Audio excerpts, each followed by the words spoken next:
At the beginning of Season 9, we received a bit of information that cleared up some of the speculation and confusion following the death of Faye Lau at the end of Season 4. One such piece was the Manhunt summary that confirmed Faye was indeed killed by the Division. However, we were also able to get our hands on the personal journal of the late President Ellis, and what he discusses opens us up to a number of insights from behind enemy lines and concerns far greater than what we've been considering up until now.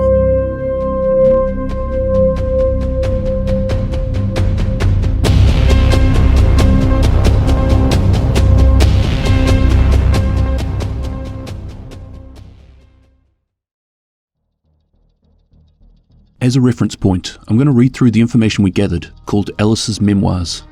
Following this, I'm going to break down and discuss what this means. But if you're quite familiar with these, please feel free to skip forward to the time shown on screen. This whole organisation is a complete shit show. I never should have agreed to work with these idiots. They think I'm their patsy, their chicken hawk, that I'm just going to roll over and do whatever they want. I'm the goddamn President of the United States of America, the greatest country in the whole damn world.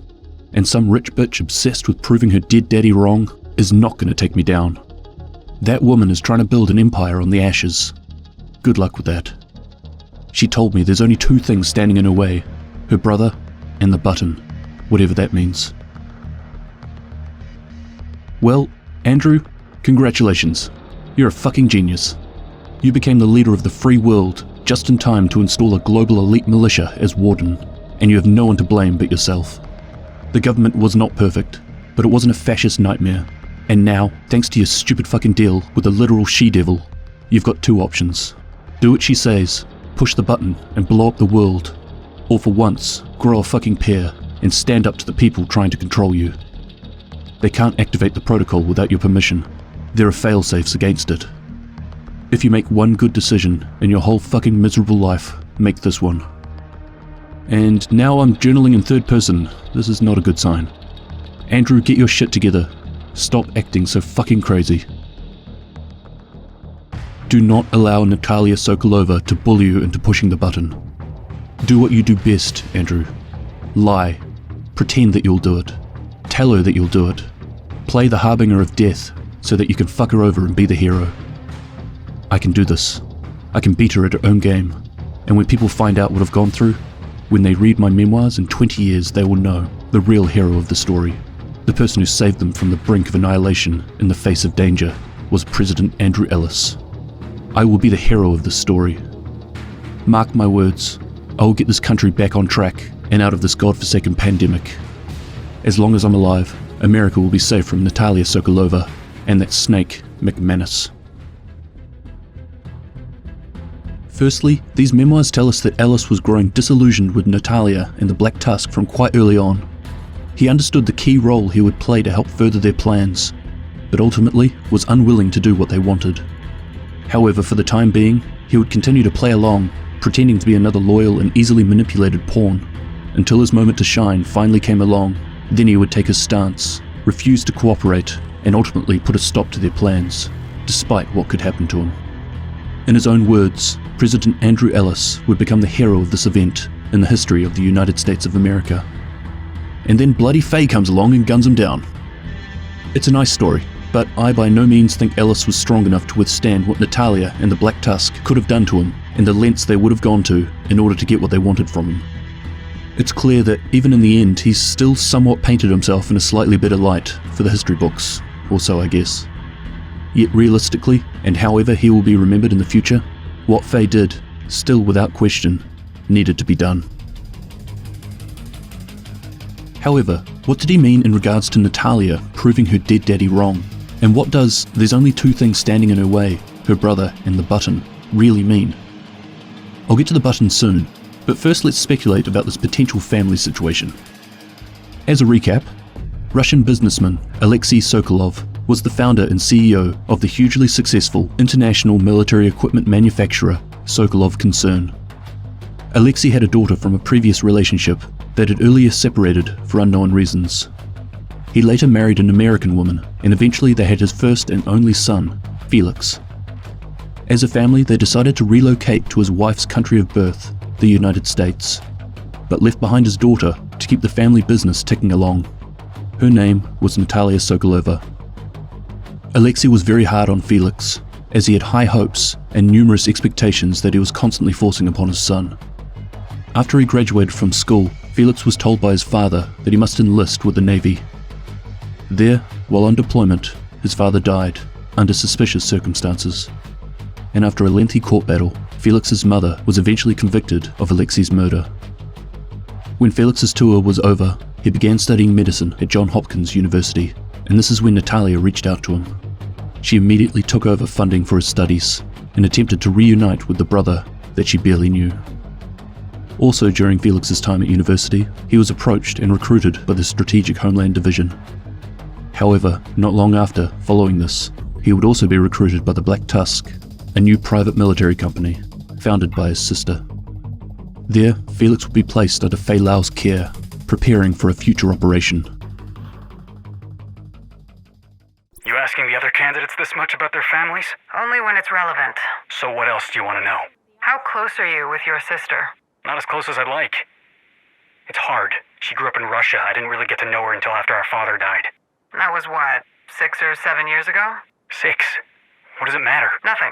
Just, that's around the same time she started Black Tusk. So? Oh, nothing. I'm just thinking out loud.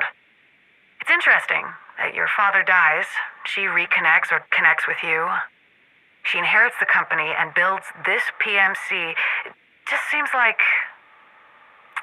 Never mind. I'm seeing conspiracies where they probably don't exist. My sister loves me. I'm sure she does. When we lost our father, she was allowed to come from Russia for the funeral. It's not that hard to understand. That in that moment, she was there to help me. She put me through school. She got me this job. She saw how agents were dying, and she sacrificed her men to bring me in and protect me. You don't do that if you don't care about someone. Felix wasn't having a bar of it. He refused to believe that Natalia's help was anything but family helping one another. She had offered him a role within the Black Tusk after seeing how out of depth the division was. She had saved him, and had she not got him out of that situation quickly, it would have certainly meant that he could have died. You ready for this? Absolutely. You don't mind not knowing who the target is? I trust Faye. And frankly, she's right. We've had too many leaks. She's smart to keep this one close to the vest. Do you know who the target is? I've got my suspicions, but I'm not going to speculate. I think it's Kelso. Okay, Sparky. Don't strain that big brain of yours. Being young and eager, Felix is keen to get started on the op, but expresses confusion around the lack of intel. But Viper trusts Faye and understands the reason behind the secrecy. Unwilling to rock the boat, Felix accepts this and continues with his preparation. When instructed to do so, he sets forth executing his part of the operation. However, this would ultimately lead to the division getting involved, and they would quickly hunt him down and eliminate him. So what did Natalia have to prove to her father? The circumstances around his death seem very suspicious. On one hand, maybe Natalia's American stepmother did murder him. Or maybe it was Natalia who took him down, successfully framing it on his wife. Being somewhat separated from her father's new family and not having the tight connection that they may have once had, she might have been presented with an opportunity that required her to step up and take control. Perhaps she was approached by someone from the inside of the US government before assembling the Black Tusk, and before she could act on anything, she would need to remove the one small obstacle in her path, her boss and father, Alexei Sokolov. Perhaps he had always been skeptical of her abilities to take over his company and planned to appoint Felix as his successor, and this could be why she sees Felix as a threat. If he chose to do so, he could have a larger claim to the family business and fortune than herself, and her new empire was not something she was willing to share or lose to a younger half-brother. In my opinion, she had absolutely no emotional bonds to him. Felix was a smart kid, but he was young and naive. He was proud of finally being a part of his sister's life, and she knew this. Felix was so smitten by Natalia's presence, her immense generosity, plus the chance to reunite their family, that he immediately shut down potential warning signs that could point to anything sinister to do with his sister.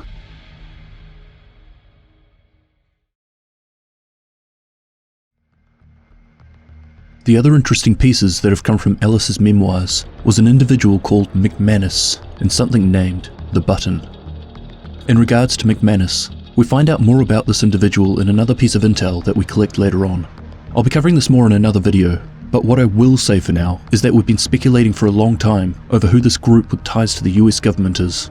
The ones behind the Black Tusk, the ones who are potentially responsible in some part for what Amherst did right at the beginning of this pandemic. While we know that Natalia is the owner of the Black Tusk, there is someone, or a group that is much bigger than her, who is calling the shots. McManus is this person, or at least a part of this group. But what about this thing called the button that Natalia and Ellis are so worried about? There are a few comments in the memoirs that lead us towards one potential direction, where Ellis said, "Do what she says, push the button and blow up the world," that she is trying to build an empire on the ashes, and that they can't activate the protocol without his permission, that there are failsafes against it. This all leads us to believe that he's talking about the use of nuclear weapons. The president has the sole authority to use nuclear weapons. Some advisors may try to change the president's mind or resign in protest, but ultimately, the Pentagon must comply with the Commander-in-Chief's order. The senior officer in the Pentagon War Room must formally authenticate that the person ordering the strike is indeed the president. The submarine and intercontinental ballistic missile crews then receive the message within seconds. The weapons are kept in submarines and 80-foot deep missile silos across the US. Others are stored at air bases where they can be loaded on long-range bombers. The nuclear football, a black leather briefcase, contains the authentication codes. These can't simply be taken and used by someone else. There are too many checks in the system to ensure that the order came from the president himself. If this is indeed what they are trying to do, launch nuclear weapons, this tells us a couple of things that we had no confirmation on up until now. 1. The military is still active, at least in some sort of capacity, which makes sense. The locations where nuclear weapons are stored are generally pretty remote, particularly in the cases of underground silos and submarines. And secondly, there is some sort of government structure still in place. Perhaps the Black Tusk doesn't have quite as much control as we thought. But why would they want to launch nuclear missiles? In all of history, only 2 nuclear bombs have been set off during wartime, and that was against a country that couldn't retaliate with its own. These days, countries only have them to use as a deterrent to other countries who also have them. It is in no one's best interest to fire them. Not only would the country being fired on be sending some right back, but the devastation would result in a nuclear winter, where massive quantities of soot and smoke would remain in the atmosphere for years, blocking direct sunlight from reaching the surface, causing a planet-wide drop in temperature, leading to widespread crop failure and famine across the globe. Plus, we need to remember that Russia, because it's always about Russia in the United States, is looking to be in a better position through this whole pandemic. The US is still one of the most hard-hit countries in the world. Or perhaps assuming the most obvious thing isn't necessarily what this button is referring to. We need to remember that the division only answers to the president, so maybe this is referring to something along those lines. It could be that he holds the power to change the status of all agents to rogue, so they will no longer have the support of the JTF, and settlements will start treating them differently. Or maybe it's something to do with Isaac and shutting it down, effectively killing their communications network. Regardless, Ellis is now dead, so I guess some of these concerns have been removed. But who is next in line for succession? Is there another president that has been sworn in? Do the Black Tusk have access to this person?